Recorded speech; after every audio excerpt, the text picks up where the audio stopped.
అద్వితీయ warrior episode 26 నుండి 30 మీరు వింటుంది యూనివర్సల్ ప్రీమియం ఆడియో సిరీస్. అర్జునుడు లేచి నిలబడగానే అతని ముఖంపై ఒక చిరునవ్వు మెరిసింది. అది అతనికి వింతగా అనిపించింది. ఎందుకంటే అతని శారీరక, మానసిక శక్తులు పూర్తిగా హరించుకుపోయాయి. అతని చూపు మసకబారింది, చెవులు గింగురుమంటున్నాయి, తల బద్దలవుతున్నట్లు నొప్పిగా ఉంది. అయినా అతను నవ్వాడు. నేను గెలిచాను. ఒక ప్రత్యర్థిని ఓడించడం కన్నా ఈ క్షణంలో కలిగే విజయానందం ఎంతో సంతృప్తినిస్తుంది. అర్జునుడు స్పృహ కోల్పోబోతున్నాననుకున్న క్షణంలో అతని శరీరంలోకి ఒక వెచ్చదనం ప్రవహించింది. ఈ వెచ్చదనం అతని ఎముకల లోతుల్లోంచి వచ్చింది. ఎండిన పొలానికి వర్షం ప్రాణం పోసినట్లుగా ఈ శక్తి అతని శరీరం అంతటా వ్యాపించింది. అర్ధరాత్రి 12:49 అతని మాంసం, రక్తం, నరాలు మరియు ఎముకలలో ఒక కొత్త చైతన్యం ఉద్భవించింది. అతని అలసిపోయిన శక్తి వేగంగా తిరిగి రావడం ప్రారంభమైంది. అతని మానసిక శక్తి కూడా పాక్షికంగా పునరుద్ధరించబడింది. అతని శక్తి మొత్తం తిరిగి రానప్పటికీ అది అతన్ని స్పృహలో ఉంచడానికి సరిపోయింది. అర్జునుడు ఈ గ్రహింపులో ఎక్కువ సమయం వృధా చేయకుండా వెంటనే తన పరిస్థితిని విశ్లేషించుకోవడానికి కూర్చున్నాడు. ఇంతకుముందు తన శరీరంలో తాను అనుభవించిన మొద్దుబారిన భావన పూర్తిగా అదృశ్యమైందని అతను కనుగొన్నాడు. దాని స్థానంలో అతను తన శరీరంలో అపారమైన శక్తిని అనుభవించాడు. ఎంతగా అంటే అతనికి ఆనందంతో ఏడుపొచ్చేంతగా. అర్ధరాత్రి 1:34 అతని శరీరం నుండి ఒక లయబద్ధమైన ప్రకంపన వెలువడుతోంది. దీనివల్ల అతని బలం మునుపటి కంటే ఎక్కువగా పెరిగిందని స్పష్టమైంది.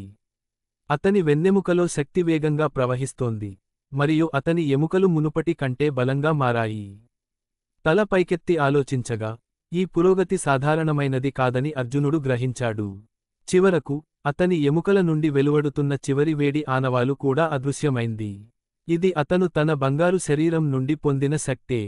తన శరీరాన్ని దాని పూర్తి పరిమితుల వరకు ఉపయోగించకపోతే తన బంగారు శరీరం తనకు ఏమాత్రం సహాయపడదని అర్జునుడు ఇప్పటివరకు తన అనుభవాల నుండి అర్థం చేసుకున్నాడు. అర్ధరాత్రి 2:18 కాని అతను కష్టాలకు భయపడి పోరాటాన్ని విడిచిపెడితే ఆ బంగారు శరీరం అతనికి ఏ శక్తిని ఇవ్వదు. కాబట్టి ఇదే ఈ బంగారు శరీరం యొక్క స్వభావం. అర్జునుడు మెల్లగా నవ్వాడు. ఈ ధూపపాత్ర తన ధ్యానంలో ఎలా సహాయపడుతుందో ఇప్పుడు అతనికి కూడా స్పష్టమైంది. ఆ ధూపపాత్రలో ఏ మూలికను ఉంచినా దాని ఔషధ శక్తి 100 రెట్లు పెరిగేది. ఈ ఘాటైన సువాసన అతని శరీరంలోకి ప్రవేశించి అతని శక్తిని ఎంత వేగంగా క్షీణింపజేసేదంటే కేవలం 3 అడుగులు నడిచిన తర్వాత అతను స్పృహ కోల్పోయే స్థితికి చేరుకునేవాడు. దాని ప్రభావం అత్యంత కఠినంగా ఉన్నప్పటికీ తెల్లవారుజాము 3:01 దీనివల్ల దీర్ఘకాలిక దుష్ప్రభావాలు ఏమీ లేవు. ఒకవేళ ఇది తనకు హాని చేస్తే దానిని తన సాధనలో చేర్చుకోకూడదని అర్జునుడు అనుకున్నాడు. కాని స్వర్ణదేహం యొక్క పునరుజ్జీవన శక్తిని క్రియాశీలం చేసి తన పరిమితులను అధిగమించగలిగినప్పుడే అసలైన ప్రయోజనం లభిస్తుంది. అప్పుడు మాత్రమే అతను నిరంతరం తన పరిమితులను అధిగమించి మునుపటి కంటే మరింత శక్తివంతుడు కాగలడు. ఈ ధూపం వేయడం అనేది ఇతర వైద్య చికిత్సల వంటిది కాదు. అది స్వర్ణదేహంలాగే అతనికి సహాయం చేస్తోంది. ఇవి కేవలం అర్జునుడి ఆలోచనలు మాత్రమే అయినప్పటికీ ఇటీవలి సంఘటనలు అతన్ని ఈ నిర్ధారణకు దారితీశాయి. తెల్లవారుజాము 3:42 ఇది నిజమని గ్రహించి అతను ఆ ధూపపాత్రను మరింత లోతుగా పరిశీలించసాగాడు. ఆ ధూపపాత్ర నుండి వెలువడే సువాసన ఎప్పుడూ ఆగలేదు. గాలి వీచినప్పుడల్లా ఆ సువాసన అర్జునుడి వైపునకు కొట్టుకువచ్చేది. తాను కదలకుండా నిశ్చలంగా నిలబడితే ఆ సువాసన తనపై ఎటువంటి ప్రభావం చూపదని కూడా అతను గమనించాడు. సుమారు అరగంట తరువాత తన బలం చాలా వరకు తిరిగి వచ్చినట్లు అర్జునుడికి అనిపించింది. అతను తడబడుతూ మళ్లీ ముందుకు కదలడానికి ప్రయత్నించాడు. ఈసారి తాను ఇంతకుముందు చేసిన తప్పును దృష్టిలో ఉంచుకుని మొదటి అడుగు ముందుకు వేస్తూ తన శరీరంపై ఆ ధూపపాత్ర ప్రభావాలను చాలా జాగ్రత్తగా గమనించాడు. తెల్లవారుజాము 4:26 తెగిపోయిన ఆనకట్టలా తన శక్తి ఉప్పొంగిపోతున్నట్లు అతనికి అనిపించింది. అతని శారీరక, మానసిక బలం మళ్లీ వేగంగా క్షీణించడం మొదలైంది. తన రెండవ అడుగుతో అతనిలో మిగిలి ఉన్న కొద్దిపాటి శక్తి కూడా ఆవిరైపోయి అతను దాదాపు కింద పడిపోయాడు. అతని దవడలు బిగుసుకుపోయాయి. అతని మొండితనం మళ్లీ బయటపడింది. తన పూర్తి శక్తితో ముందుకు సాగాలని అతను నిశ్చయించుకున్నాడు. ఈసారి అతను 4 అడుగులు వేయగలిగాడు. అతని మనసు వదులుకోవడానికి సిద్ధంగా లేనప్పటికీ అతని శరీరం ఇకపై భరించలేకపోయింది. అయితే అతని ఓపిక మునుపటి కంటే మెరుగ్గా ఉంది. మరోసారి అతని శరీరంలో వేడి ప్రవహించింది. కాని అది సరిపోలేదు. తెల్లవారుజాము 5:10 అక్కడ లేకపోవడంతో అతను మళ్లీ స్పృహ కోల్పోయాడు. ఈ ప్రక్రియ చాలాసార్లు పునరావృతమైంది మరియు చివరకు అర్జునుడు తన ఊహలన్నింటినీ నిర్ధారించుకున్నాడు. ధూపపాత్ర నుండి వెలువడుతున్న సువాసన అతన్ని పూర్తిగా అలసిపోయేలా చేసినప్పటికీ దానివల్ల ఎటువంటి దుష్ప్రభావం కలగలేదు. అతను వదులుకోవడానికి నిరాకరిస్తేనే బంగారు శరీరం లభిస్తుంది. అతను ఎంత ఎక్కువ సంకల్పం చూపిస్తే బంగారు శరీరం అతనికి అంత ఎక్కువ శక్తిని ప్రసాదిస్తుంది. ఈ సాధనా విధానం ఎంత విశిష్టమైనదంటే దాని గురించిన ఆలోచన కూడా భయానకంగా ఉండేది. సులభంగా చెప్పాలంటే ఇది ఒకరి ప్రాణాలను పణంగా పెట్టి శక్తిని పెంచుకునే పద్ధతి. చిన్నపాటి అజాగ్రత్త కూడా తీవ్ర పరిణామాలకు దారితీస్తుంది. తెల్లవారుజాము 6:07 అదృష్టవశాత్తు అర్జునుడికి తనను తాను కాపాడుకోవాలనే బలమైన స్పృహ ఉండేది. తన శక్తి పరిమితికి చేరినప్పుడల్లా అతను ఆగి విశ్రాంతి తీసుకుని ఆ తర్వాత ముందుకు సాగేవాడు. ఈ నిరంతర పునరావృతం అద్భుతమైన ఫలితాలను ఇస్తోంది. ఒక వ్యక్తి యొక్క సామర్థ్యం నిజంగా అపరిమితమైనది. కానీ శక్తివంతుడు కావాలంటే ప్రతి అడుగును నెమ్మదిగా మరియు ఖచ్చితంగా వేయాలి. రోజంతా కఠోర సాధన చేసిన తర్వాత అర్జునుడి పురోగతి స్పష్టంగా కనిపించింది. ఇంతకుముందు కేవలం 3 అడుగులు మాత్రమే వేసిన అతను ఇప్పుడు ఏకంగా 10 అడుగులు వేయగలిగాడు. ఇది ఒక గొప్ప విజయమే అయినా అర్జునుడు ఇంకా సంతృప్తి చెందలేదు. ఎందుకంటే అతను ఇంకా నడుస్తూనే ఉన్నాడు. ఉదయం 6:38 అతను తన ముక్కుంబు మూలికలను చాలా వేగంగా మాత్రమే కాల్చగలిగాడు. 3 ఆకుల కేయాస్ పువ్వు మరియు ఎండిన మూలిక కేవలం 1 గంట మాత్రమే మండాయి. 1 గంట తర్వాత ధూపపాత్ర నుండి సువాసన వెలువడుతూ ఉండటానికి అతను మరిన్ని మూలికలను జోడించవలసి వచ్చింది. అర్జునుడు తన వినియోగాన్ని లెక్కించినప్పుడు అతని ముఖం వెంటనే గంభీరంగా మారింది. ఒక రోజులో 12 గంటలు ఉంటాయి మరియు అతను రోజుకు సుమారు 7 నుండి 8 గంటల పాటు సాధన చేసేవాడు. అంటే ధూపపాత్ర యొక్క ప్రభావాన్ని కొనసాగించడానికి అతను ప్రతిరోజూ కనీసం 14 మూలికలను కాల్చవలసి ఉంటుంది. అతని వద్ద ఉన్న మూలికల పరిమాణం ఉదయం 7:34 అతని దగ్గర ఉన్న సరుకు కేవలం 2 రోజుల్లోనే అయిపోతుంది.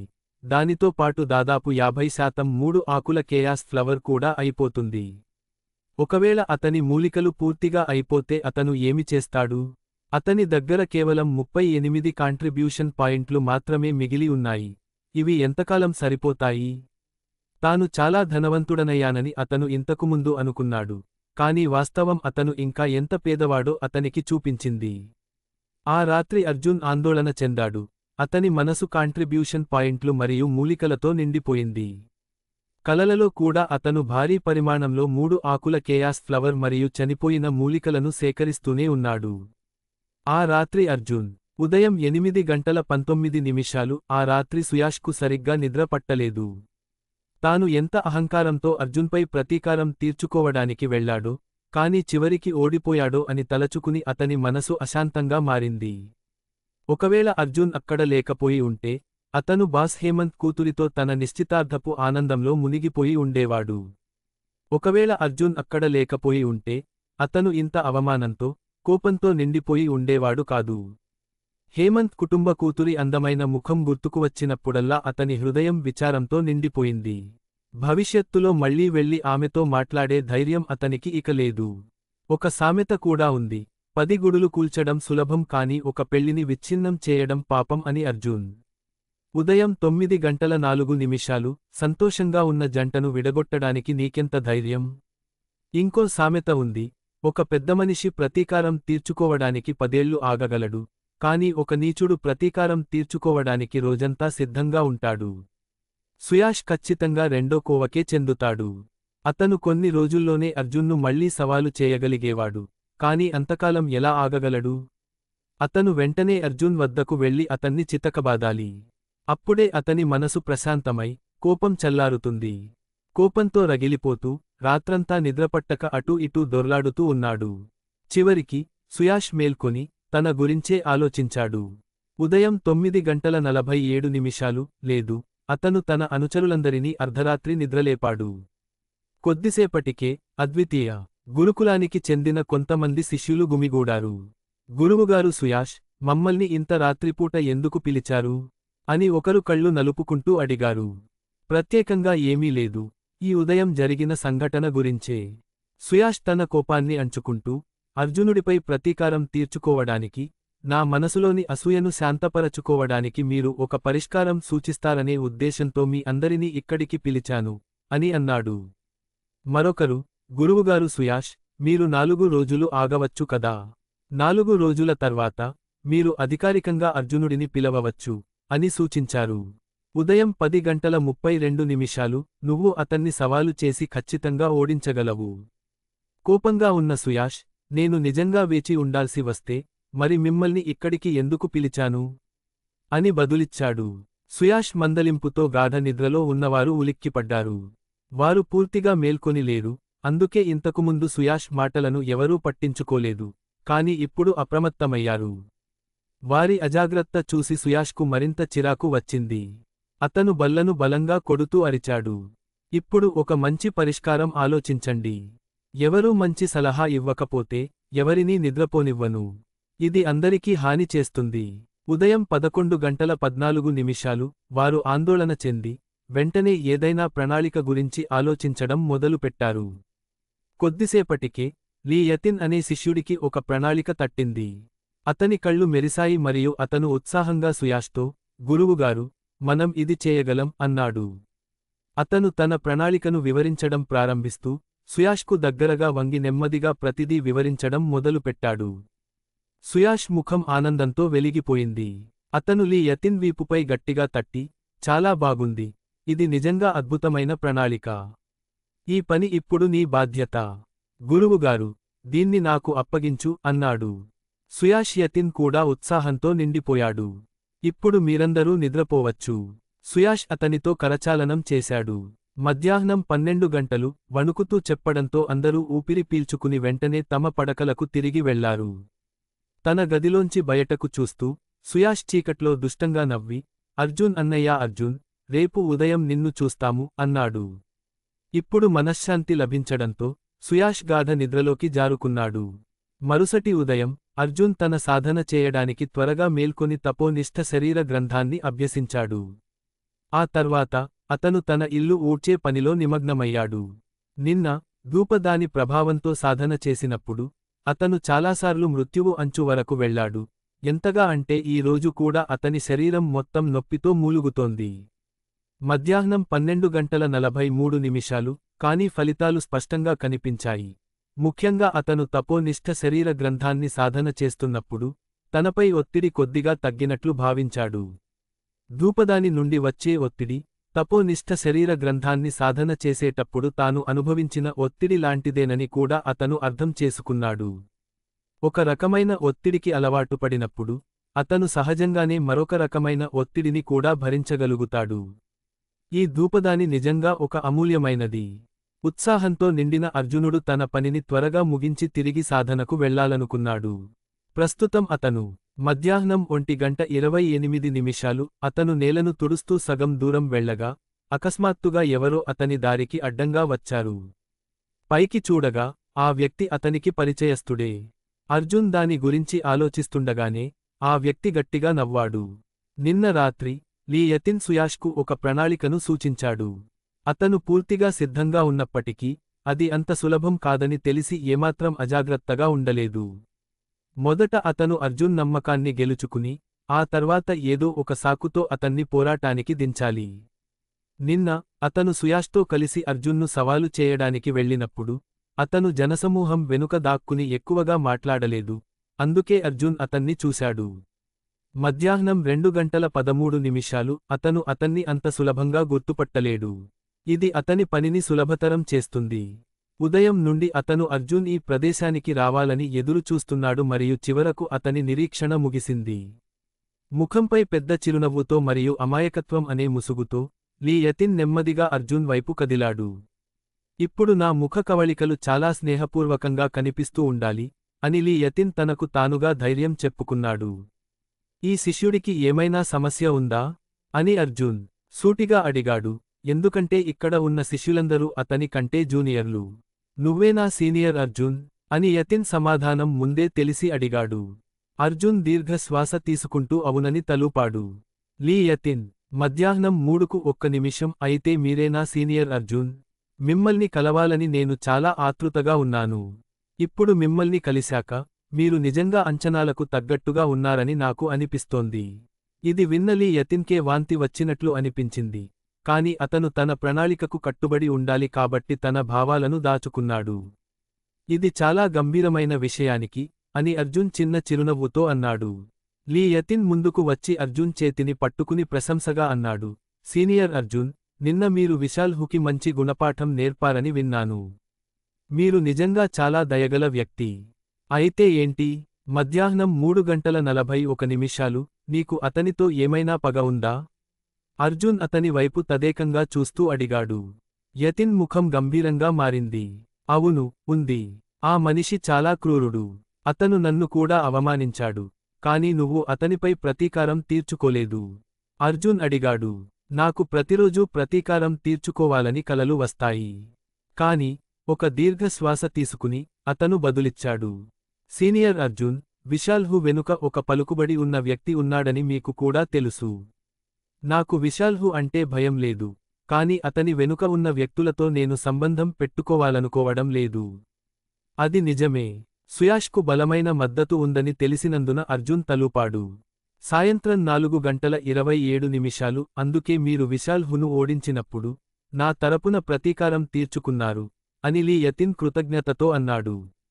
అర్జున్ నవ్వుతూ, మేము కేవలం మర్యాదపూర్వకంగా కొన్ని దెబ్బలు కొట్టుకున్నాము, అందులో ప్రత్యేకంగా ఏమీ లేదు అన్నాడు. యతిన్ వెంటనే, సీనియర్ అర్జున్, మీరు నాతో కూడా సాధన చేస్తారా? అని అడిగాడు. అర్జున్ అతని వైపు చల్లని నవ్వుతో చూసి, నువ్వు నిజంగా పోరాడాలనుకుంటున్నావా? అని అడిగాడు. యతిన్ ఉత్సాహంగా తలూపాడు. తప్పకుండా. నువ్వు ఎంత శక్తివంతుడివో నేను కూడా చూడాలనుకుంటున్నాను. కాని అర్జున్ వెంటనే నిరాకరించాడు. విశాల్ సింగ్ ప్రశ్నకు సమాధానంగా, అర్జున్. సాయంత్రం 5:11 అర్జునుడికి సమాధానం లేదు. తాను సరిగ్గానే ఊహించానని భావించిన విశాల్ సింగ్ పెద్ద చిరునవ్వుతో ఇలా అన్నాడు. చింతించకండి సీనియర్, మన బలం దాదాపు సమానం, కాబట్టి ఎవరు గెలుస్తారో ఎవరు ఓడిపోతారో ఖచ్చితంగా చెప్పలేం. ఒకవేళ అనుకోకుండా నీ గెలిచి సీనియర్ ఓడిపోతే మీ నష్టాన్ని నేను భర్తీ చేస్తాను. మీరు నిజం చెబుతున్నారా? అని అర్జున్ అడిగాడు. ఇది ఊహించనిది. ఒక మంచి వ్యక్తి మాట రాయిపై లిఖించబడి ఉంటుంది అని విశాల్ సింగ్ గట్టిగా అన్నాడు. మొదట అతను అర్జున్ను విజయవంతంగా మోసం చేశానని అనుకున్నాడు మరియు అతను యుద్ధభంగిమను కూడా అవలంబించాడు. సుయాష్ గురించి అతనికి తెలుసు. సాయంత్రం 6:03 అతను దగ్గర్లో ఎక్కడో దాక్కున్నాడు. కాబట్టి అతను అర్జున్కు మంచి గుణపాఠం నేర్పగలిగితే అతని కీర్తి చాలా పెరుగుతుంది. కాని అర్జున్ ముఖం చిట్లించాడు.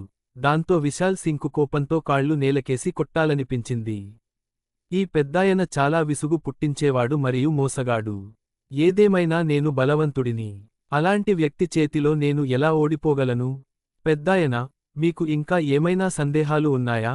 విశాల్ సింగ్కు కోపం నషాళానికి అంటింది. ఓహ్, నేను మీతో సాధన చేయాలనుకుంటున్నప్పటికీ దురదృష్టవశాత్తు నేను అలా చేయలేను, ఎందుకంటే నిన్న ఎవరో నాకు సవాలు విసిరారు. మీరు నిజంగా నాతో పోరాడాలనుకుంటే మీరు కొన్ని రోజులు వేచి ఉండాలి. సాయంత్రం 6:42 అబద్ధం.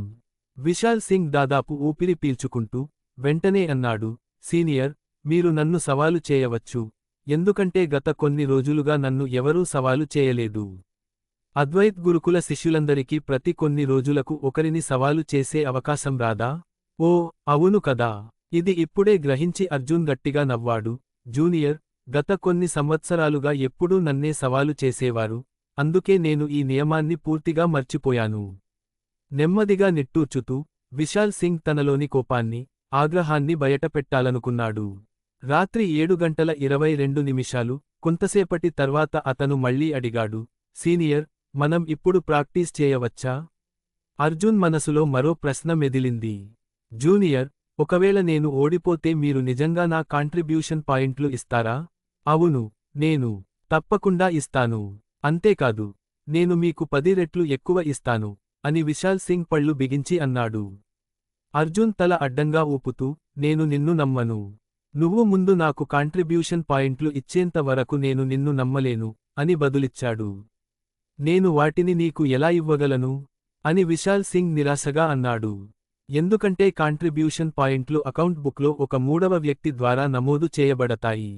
రాత్రి 8:08 ఇది అతను తనలో తాను ఉంచుకుని ఎవరికైనా అప్పగించగలిగే విషయానికి కాదు.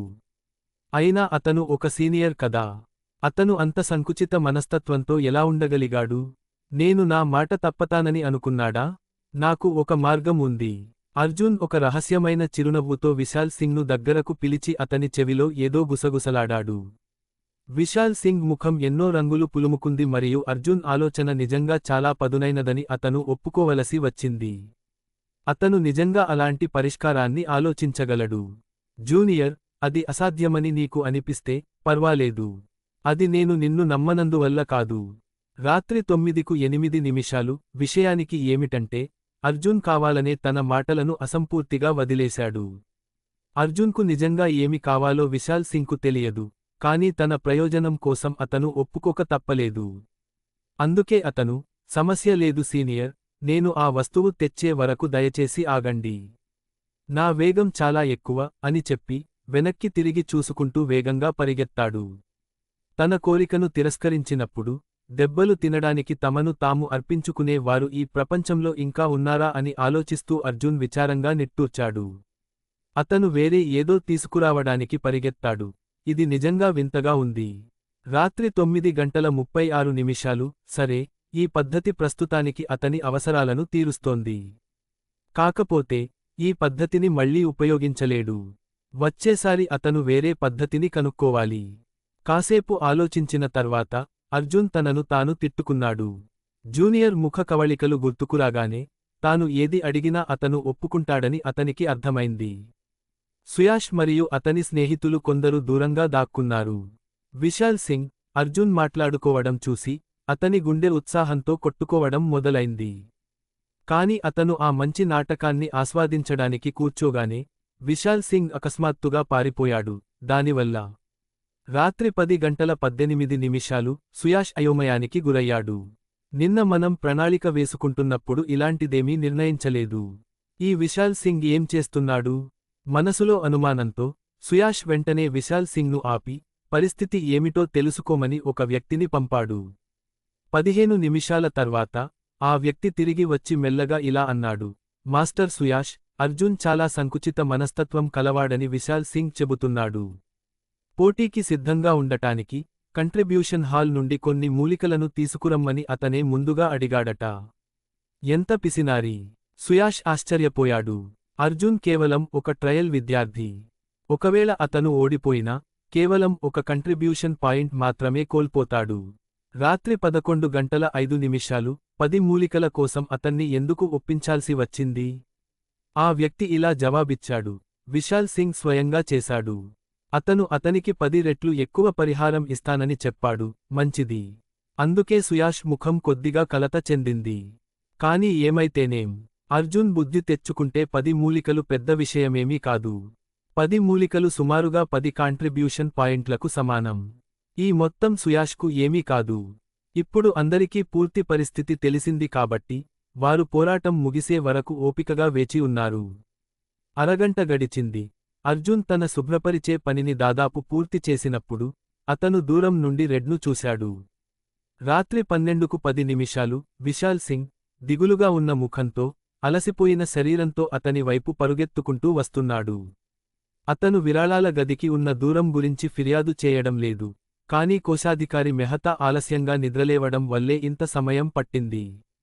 అతన్ని నిద్రలేపడానికి చాలాసేపు తలుపు బాది, అరవాల్సి వచ్చింది. మెహతాజీ నిద్రకు భంగం కలగగానే అతనికి కోపం వచ్చింది.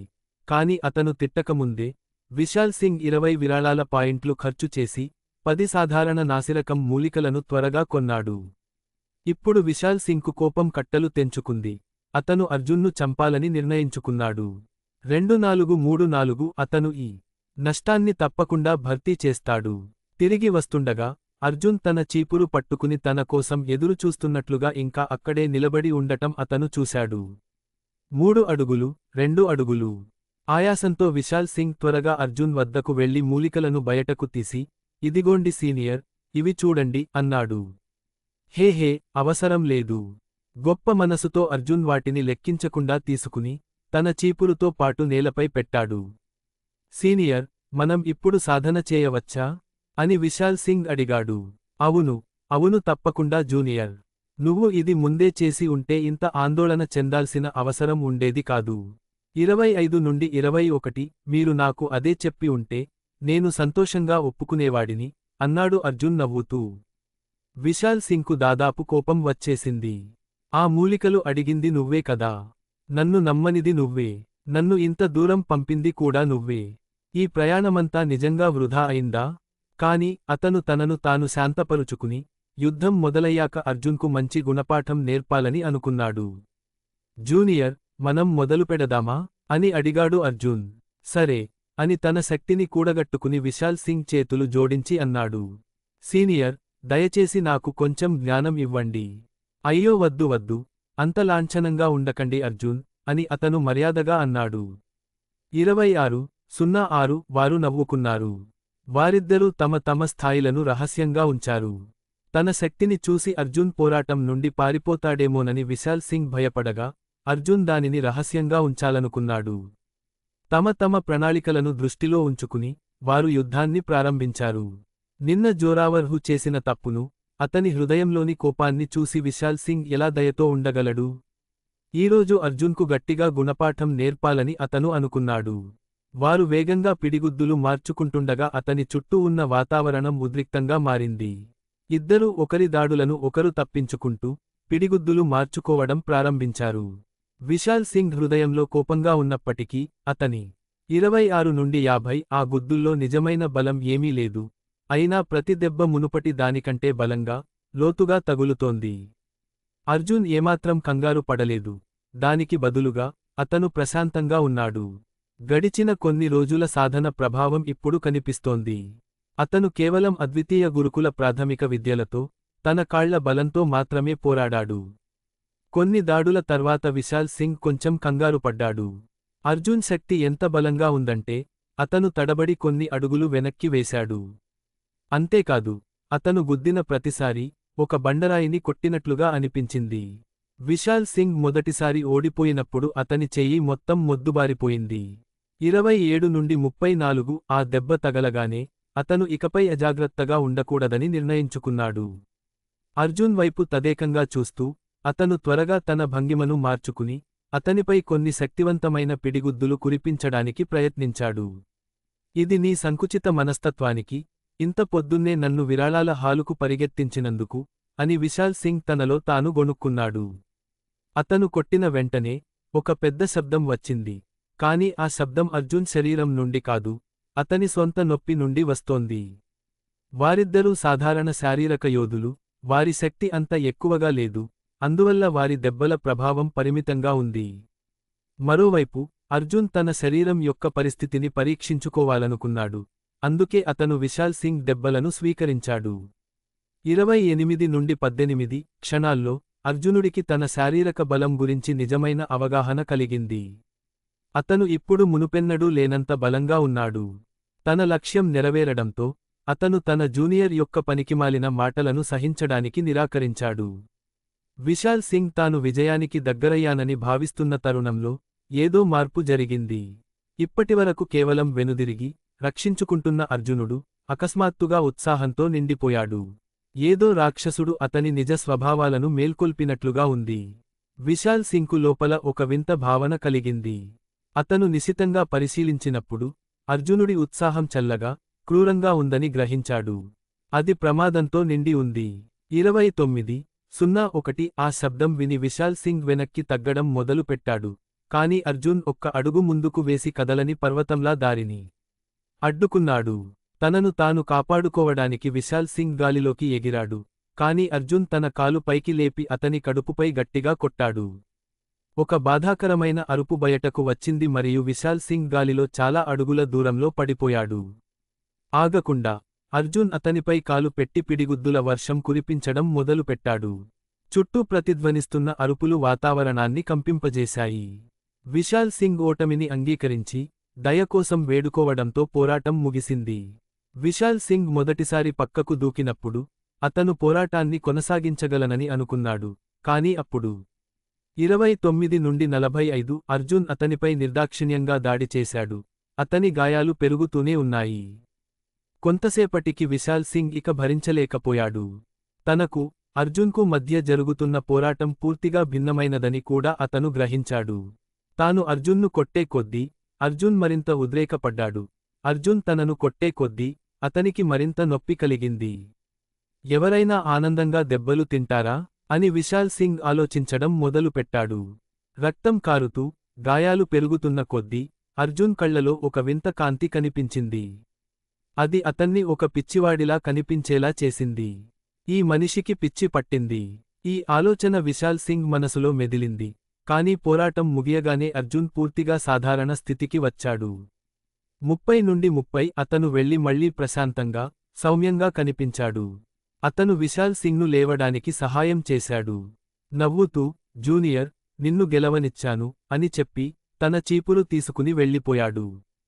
పోరాటం సమయంలోనూ, పోరాటం తర్వాత కూడా అతని ప్రవర్తన పూర్తిగా భిన్నంగా ఉంది. విశాల్ సింగ్ శరీరం మొత్తం నొప్పితో విలవిలలాడుతోంది. అసలు ఇన్ని దెబ్బల తర్వాత ఎవరికీ దెబ్బ తగలకుండా ఉండటం సాధ్యం కాదు కదా. ఇది నిజంగా ఒక సామెతను నిజం చేయడం లాంటిది. అతను కోడిని దొంగిలించడానికి వెళ్లాడు కాని తన బియ్యాన్ని కూడా పోగొట్టుకున్నాడు. విశాల్ సింగ్ దాదాపు ఏడ్చే స్థితికి చేరుకున్నాడు. అర్జున్ పదేపదే నిరాకరించినప్పటికీ అతను పోరాడమని బలవంతం చేశాడు. అతను తన వైపు నుండి 20 కాంట్రిబ్యూషన్ పాయింట్లు ఖర్చు చేసి 10 పొందాడు. 31 నుండి 15 అతను అర్జున్కు ఇవ్వడానికి మూలికలు కొన్నాడు. కాని చివరికి ఏం జరిగిందంటే అతను ఘోరంగా ఓడిపోయాడు. అతను తన మూలికలను కోల్పోవడమే కాకుండా అతని సహకార పాయింట్లు కూడా కోత విధించబడ్డాయి. ఇది నిజంగా చాలా పెద్ద నష్టం. ఇదంతా దూరం నుండి చూస్తున్న సుయాష్ మరియు అతని మిగతా స్నేహితులు నివ్వెరపోయారు. విశాల్ సింగ్, అర్జున్ను పోరాటానికి సిద్ధం చేయడం చూసి వారు ఆనందంతో గంతులు వేశారు.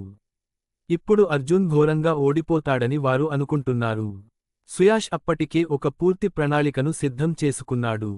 అర్జున్ ఓడిపోయినప్పుడు అతను ముందుకు వెళ్లి అతన్ని ఎగతాళి చేసి తన కోపాన్ని వెళ్లగక్కుతాడు. కాని 31 నుండి 57 పోరాటం ప్రారంభమైనప్పుడు అర్జున్ విశాల్ సింగ్ను సమంగా నిలిపాడు. కొంతసేపు తాను చూస్తున్నది నిజమని సుయాష్ నమ్మలేకపోయాడు. అతను సందేహంగా, విశాల్ సింగ్ ఏ స్థాయిలో ఉన్నాడు అని అడిగాడు. అతను 7వ స్థాయిలో ఉన్నాడు మరియు తన అంతర్గత శక్తిని కూడా అభివృద్ధి చేసుకోవడం ప్రారంభించాడు. కేవలం సాధన సమయం తక్కువగా ఉండటం వల్ల అతను దానిని పూర్తిగా నియంత్రించలేకపోతున్నాడు అని సమాధానం వచ్చింది. అప్పుడు అర్జున్ మళ్లీ సుయాష్ను, అతను 4వ స్థాయిలో ఉన్నాడని నేను అనుకుంటున్నాను అని అడిగాడు. అతని గొంతులో అనిశ్చితి ఉంది. 3 స్థాయిల వ్యత్యాసం ఉన్నప్పటికీ అర్జున్ విశాల్ సింగ్తో తలపడటంతో అందరూ ఆశ్చర్యపోయారు.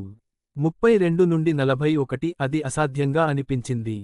నిన్న జోరా మరియు హూల ఓటమి కూడా ఇప్పుడు అర్థమవుతోంది.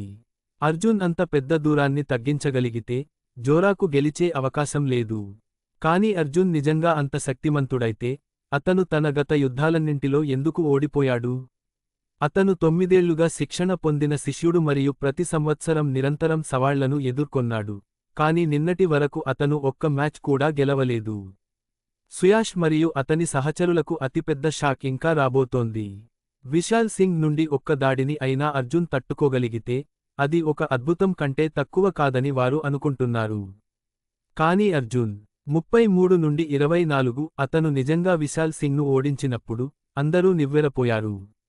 ఒక 4వ స్థాయి సాధకుడు 7వ స్థాయి సాధకుడిని ఓడించాడు. అద్వితీయ. గురుకుల చరిత్రలో ఇది మునుపెన్నడూ జరగలేదు. ఒక సాధారణ వ్యక్తి నిజంగా అసాధారణుడు కాగలడా? సుయాష్ ఆలోచనల్లో మునిగి ఉండగా ఎవరో అతని భుజంపై మెల్లగా తట్టారు. అతను వెనక్కి తిరిగి చూడగా అర్జున్ తన చీపురు పట్టుకుని నవ్వుతూ నిలబడి ఉన్నాడు. అతను స్నేహపూర్వకమైన భావంతో, జూనియర్ సుయాష్, నీకు ఇంకేమైనా మంచి అవకాశం వస్తే దయచేసి నాకు కూడా తెలియజేయి అన్నాడు. నీకు ముందే తెలుసు కదా? సుయాష్ ముఖంలో ఆశ్చర్యం కనిపించింది. అర్జున్ చిన్నగా నవ్వుతూ అన్నాడు. 34:08 నిన్న జూనియర్ విశాల్ జనసమూహంలో దాక్కున్నాడు కాని అతను నీతో ఉన్నాడు. ఈ సీనియర్ జ్ఞాపకశక్తి కొంచెం మాత్రమే బాగుంది. చాలా తెలివైనవాడు. సుయాష్ కోపంతో పళ్ళు బిగించాడు. అర్జున్ అందరినీ మోసం చేశాడని ఇప్పుడు అతనికి అర్థమైంది. అర్జున్ నవ్వుతూ అన్నాడు, ఓ అవును, నేను రేపు మళ్ళీ ఎవరినైనా సవాలు చేయగలను. మనం ప్రతిరోజూ ఎవరినైనా సవాలు చేయడానికి అనుమతి లేదా? అందరికీ శుభదినం. నేను రేపు మళ్ళీ మిమ్మల్ని కలవడానికి వస్తాను. ఇది విన్న అందరి ముఖాలు చల్లారిపోయాయి. వారు ఇప్పుడే అర్జున్ నిజమైన బలాన్ని చూశారు మరియు విశాల్ సింగ్ పరిస్థితిని చూసినప్పుడు భయంతో వారి వెన్నులో వణుకు పుట్టింది. 34 నుండి 51 గురువు సుయాష్, ఇప్పుడు మనం ఏమి చేయాలి? అని అన్నారు. సుయాష్ కూడా అయోమయంలో పడ్డాడు. ఏదేమైనా, అద్వితీయ గురుకులంలో శతాబ్దాలుగా ద్వంద్వ యుద్ధాలు, పోరాటాల సంప్రదాయం కొనసాగుతోంది. ఏ శిష్యుడైనా ఎప్పుడైనా ఈ సవాలు నుండి తప్పించుకోగలిగాడా? తనతో పాటు కొంతమంది శక్తివంతులు ఉన్నప్పటికీ, తాను ప్రధాన ద్వారం యొక్క నియమాలను బహిరంగంగా ఉల్లంఘించడానికి సాహసించలేడు. చింతించకండి. మిమ్మల్ని భయపెట్టడానికే అతను ఇదంతా చెప్పి ఉంటాడు. అతను నిజంగా మిమ్మల్ని సవాలు చేయడానికి వస్తే, అప్పుడు అతను ఇక్కడి నుండి వెళ్ళగలడో లేదో నేను చూస్తాను. సోయా మాటలు విని మిగిలిన వారందరూ కొంచెం శాంతించారు. ఈ ఆలోచన అకస్మాత్తుగా అర్జునుడికి వచ్చింది. అద్వితీయ గురుకులంలోని విద్యార్థులందరూ 35 నుండి 35 శిష్యులకు ప్రతిరోజూ ఒకరినొకరు సవాలు చేసుకునే అవకాశం ఉండేది. కాని అతను ఇంతకు ముందు దాన్ని ఎప్పుడూ ఉపయోగించనందున దాని గురించి మర్చిపోయాడు. కాని ఈరోజు, విశాల్ సింగ్ పుణ్యమా అని అతనికి అది గుర్తుకు వచ్చింది. రోజుకు ఒక స్పారింగ్, ఒక సాధారణ శిష్యుడిని ఓడించడం వల్ల కేవలం 2 కాంట్రిబ్యూషన్ పాయింట్లు మాత్రమే లభించినప్పటికీ, కాని చిన్న చుక్కలే సముద్రాన్ని చేస్తాయి. ఒక నెలలో, ఈ చిన్న మొత్తం కూడా పెద్దదిగా మారుతుంది. అంతేకాకుండా, యుద్ధ విద్య సాధన మార్గంలో పూర్తిగా ఒంటరిగా ఉండటం సాధ్యం కాదు. ఈ శిష్యులతో స్పారింగ్ చేయడం మరియు కొంత అనుభవాన్ని పొందడం కూడా ప్రయోజనకరమే. దీనికి ఎక్కువ సమయం పట్టదు. ఇది కేవలం ఒక తేలికపాటి వ్యాయామం. 36 నుండి 18 దీనిని ఒక వ్యాయామంగా భావించండి. దీనిలో విశ్రాంతితో పాటు పుణ్యఫలాలు కూడా లభిస్తాయి. దీనివల్ల ఏ హాని కలుగుతుంది? నేటి యుద్ధం వల్ల అతడు చాలా ప్రయోజనం పొందాడు. అతనికి 2 పుణ్యఫలాలు మాత్రమే కాకుండా 10 అత్యవసర మృత మూలికలు కూడా లభించాయి.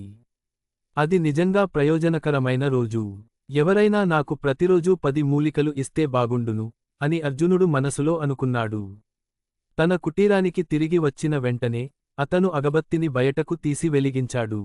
దాని సువాసనను పీలుస్తూ, అతను తన కఠోర ధ్యానాన్ని ప్రారంభించాడు. మరుసటి రోజు, అద్విత్య గురుకులానికి చెందిన చాలా మంది శిష్యులు ఉదయ ధ్యానంలో నిమగ్నమై ఉన్నారు. వారు ఒకరితో ఒకరు నవ్వుతూ, పరిహాసాలు చేసుకుంటున్నారు. 37:01 సాధన కఠినంగా సాగుతున్నప్పటికీ, వాతావరణం ఉత్సాహంతో నిండి ఉంది. ఇంతలో అకస్మాత్తుగా ఎవరో ఒక దిశగా చూపిస్తూ, మాస్టర్ సుయాష్, ఏమైంది? అని అరిచారు. ఆయన నిజంగా వచ్చారా? ఎవరు వచ్చారు? అని సుయాష్ సందేహంగా అడిగాడు. ఆ వ్యక్తి చూపించిన దిశగా సుయాష్ చూడగా, అర్జున్ తన చీపురుతో నవ్వుతూ నడుస్తూ కనిపించాడు. అందరి ముఖాలు వెలిగిపోయాయి. శుభోదయం నా సోదర సోదరీమణులారా, మీరందరూ చాలా కష్టపడుతున్నారు. పొద్దున్నే సాధన చేస్తున్నారు అని అర్జున్ అందరికీ మర్యాదగా నమస్కరించి, ముఖ్యంగా జోరా, హు మరియు విశాల్ సింగ్ల వైపు చూశాడు. వారిద్దరూ వెంటనే వెనక్కి తగ్గారు. 37 నుండి 45 వారి ముఖాల్లో భయం స్పష్టంగా కనిపించింది. అర్జునుడి లంచం శక్తి గుర్తుకురాగానే వారు వణకడం మొదలుపెట్టారు. మీరు ఇక్కడికి ఎందుకు వచ్చారు? అని సుయాష్ కంగారుగా అడిగాడు. అర్జునుడి ఉద్దేశాలు అతనికి ముందే తెలిసినప్పటికీ, నిన్న పోరాటంలో అర్జునుడిని తానే చూసుకుంటానని అందరికీ హామీ ఇచ్చినందున అతను అడిగాడు. అర్జునుడి చిరునవ్వు మరింతగా వికసించింది. అతను గుంపు వైపు చూసి, గత కొన్ని రోజులుగా ఏ శిష్యుడిని ఎవరూ సవాలు చేయలేదు. దయచేసి మీ బలాన్ని పరీక్షించుకోవడానికి ఈ పెద్దాయనకు ఒక అవకాశం ఇవ్వండి. అద్వితీయ గురుకుల నియమాల ప్రకారం, ఏ శిష్యుడూ సవాలు చేయకూడదు అని మర్యాదగా అన్నాడు. 38 నుండి 28 అతను అతనికి వీపు చూపలేకపోయాడు. ఎవరైనా నిరాకరిస్తే, వారిని బహిష్కరించేవారు. ఈ నియమం కారణంగా, సుయాష్ అనుచరులు అర్జునుడికి భయపడ్డారు. గత 5 రోజులుగా అతనికి ఎవరూ సవాలు చేయకపోయి ఉంటే, అతను ఆ పోరాటాన్ని అంగీకరించాల్సి వచ్చేది. తాను ఓడిపోతానని తెలిసి, అతనికి వేరే మార్గం లేదు. ఆ రోజు, అర్జునుడు జరన్ సేన్ను సవాలు చేశాడు. సంతృప్తి చెంది అతను వెళ్ళిపోయాడు. అయితే సుయాష్ కోపంతో అతన్ని తిడుతూనే ఉన్నాడు. మరుసటి రోజు అర్జునుడు మళ్ళీ వచ్చాడు. ఈసారి అతను లలిత్ శేఖర్ను సవాలు చేశాడు. అతను గెలిచి వెళ్ళిపోయాడు.